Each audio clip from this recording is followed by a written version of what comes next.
বিসমিল্লাহির রহমানির রহিম। হে সমস্ত জগতবাসী, আজ আমি শামীম আলী চিশতি আপনাদের সামনে যে আলোচনাটি নিয়ে আসলাম, এই আলোচনাটি আজকে অবশ্যই খেয়াল করে শুনবেন। আজকের এই প্র্যাকটিক্যাল আলোচনাটি আপনাদের সামনে করব। এই প্র্যাকটিক্যাল আলোচনাটি কি জানেন? আজকে আমি আমার এই এলাকায় আমি এমন একটা দৃশ্য দেখেছি, যা এই দৃশ্যটি একদিনে নয়, এই দৃশ্যটি আমি কয়েকদিনই দেখেছি।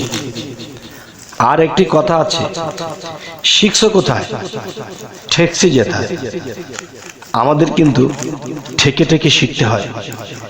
তাই আমি বলবো, হে সমস্ত জগতবাসী, আজকের বিষয়টি হলো কি, মা মা বিষয়ে আজকে আলোচনা।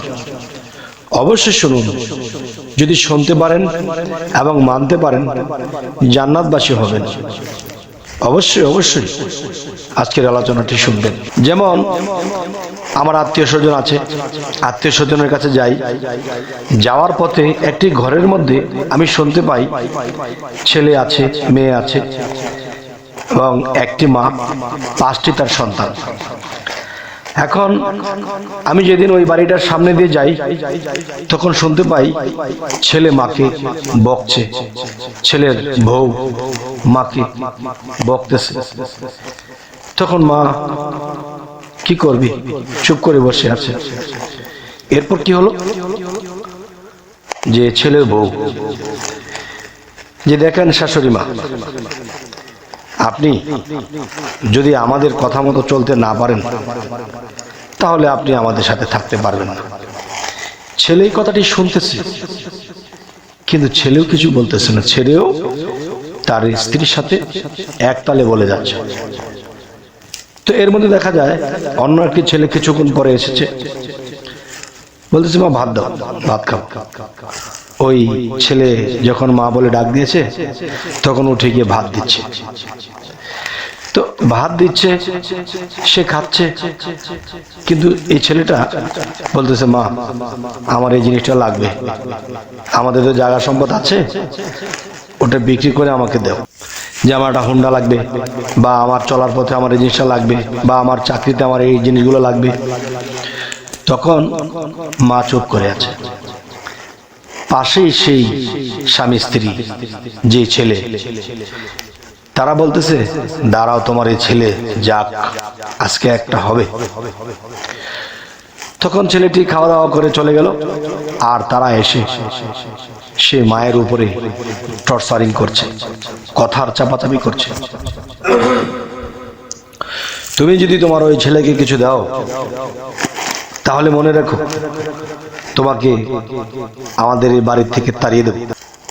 ছেলের মা আছে, ছেলের বাবা নাই। এখন আরো একটি ছেলে এসে বলছে মা আমি বিবাহ করব, আমাকে একটা বিয়ে করে দাও। এখন এক এক ছেলে এক একটা বলতেছে, কিন্তু ছেলের মা কিছু বলতে চায়, এটা তো শুনেই না, তাদের মতো করে তারা বলে যাচ্ছে। আর মা এটা সয়ে যাচ্ছে, এত কিছু সয়ে যাচ্ছে। তারপরেও যদি কোনো ছেলে মেয়ে এসে মা বলে ডাক দেয়, ওই মা ডাকতে শুনে সে যেন সাথে সাথে তার পিছনের বা কালকের দুঃখগুলো, কালকের কটু কথাগুলো সে বলে গেছে। হ্যাঁ বাবা এসেছো, বসো, খাওয়া দাওয়া করো, না হাত মুখ দিয়ে আসো। তো এখন বিষয়টা হলো, দেখেন যে আমি 3 দিন সেই বাড়িরই পাশের বাড়ি আমি এই দৃশ্যগুলো শুনলাম, দেখলাম, দেখে বুঝলাম যে একটা ছেলে, একটা মা যখন জন্ম দেয়, একটা ছেলেকে যখন একটা মা জন্ম দেয়, তখন সেই মা নিরলসভাবে সেই ছেলেকে লালন পালন করে, যেখানে খাবার খাদ্য লাগবে সেই তাই দেয়, এবং ছেলে অসুস্থ হয়ে পড়লে এর পিছনে রাতকে রাত কাটিয়ে দেয়, এবং তার কি লাগবে, কি সমস্যা। এরপর দেখা যায় যে মার হাতের পায়ের জিনিস বিক্রি করেও তার রোগের কাজে লাগিয়েছে, ছেলে যেন খাওয়ায় দাওয়ায় কষ্ট না করে, যেভাবে পারছে ব্যবস্থা করে এনেছে। তো এখন কথা হলে, ছোট থেকে বড় করলো, এখন বড় হয়ে সেই ছেলে মেয়েরা বাবাকে মাকে টর্চারিং করতেছে। এই যে টর্চারিং করতেছে, আসলে এটা কি, এটা কি হলো? এটা এই যে টর্চারিং গুলো করতেছে, বাবা মার কি এই আশা করে তাদেরকে বড় করেছে? এখন মা যে মুখ খুলে একটা কথা বলবে সেটা বলতে দেয় না, মা তুমি চুপ করো। আরে মা কিছু বলবে শোনো, সেটা শুনছেও না, এক একজনের পর এক একজন চাপের উপরে রেখেছে। তখন এই মা দুঃখে কষ্টে সময় কাটায়, দিন কাটায়, কখনো খেয়ে কখনো না খেয়ে। এই কথা কাউকে বলাও যায় না। মা কিছু বলবে, বাবা এই কথাটা শোনো, শুনতেও চায় না। তাহলে একটা জিনিস হাদিস শরীফে বলেছে, দেখো হাসরের দিন কেউ কাউকে চিনবে না। সন্তান মাকে চিনবে না, বাবা সন্তানকে চিনবে না, ভাই ভাইকে চিনবে না, বোন ভাইকে চিনবে না। তাহলে সেটি কোথায়?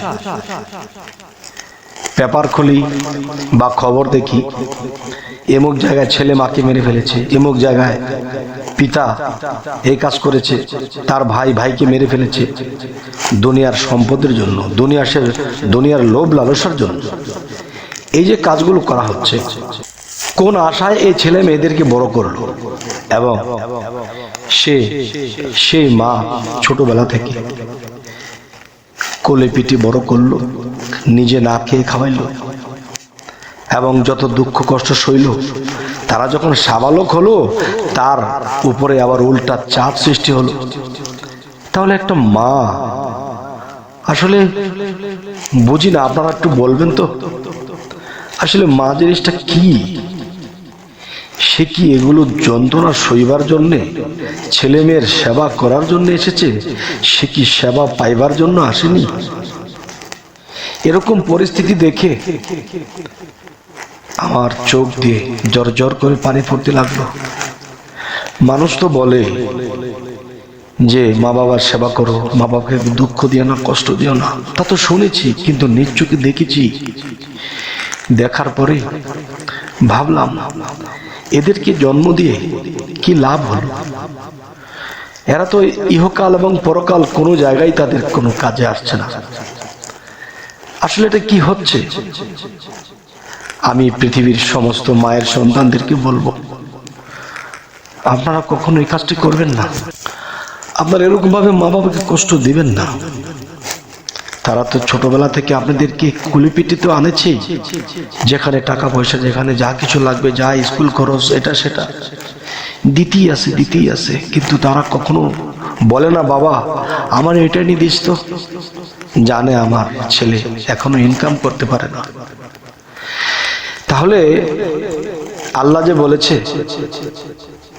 যে তোমরা মাকে কষ্ট দিও না, কারণ তোমার মা তোমার বাবার থেকে বেশি কষ্ট করেছে তোমার পিছনে। তোমার কিছু হলে চিন্তায় ঘুমায়নি, খায়নি। যাই হোক, এই সমস্ত জগতবাসী আজকের এই কথাগুলো আপনাদের সামনে কেন বললাম? এই জন্যই বললাম যে আমার চোখে পড়েছে। আপনারা কখনো নিজের পিতা মাতাকে কষ্ট দিবেন না। কে কে আপনাদের পিতা মাতাকে কষ্ট দিবেন না আমাকে একটু কমেন্টে জানাবেন। আমি দেখেছি, দেখেই শিখেছি। আর আপনারা যদি আমার কথা বুঝে, কথা শুনে বুঝে যদি আপনারা মায়ের বাপের সেবা করেন, তারা কি বলে তা শোনেন, তাহলে আমার এই ভিডিওটি সার্থক হবে। অবশ্যই কমেন্টে লিখুন কে কার বাবা মাকে কতটুকু ভালোবাসে। আজকে আমার অন্তরের অন্তঃস্থল থেকে কথাগুলো বললাম। তো আমাদের চ্যানেলটি যদি ভালো লাগে তো অবশ্যই সাবস্ক্রাইব করে নেবেন। সকলে ভালো থাকবেন। আল্লাহ হাফেজ।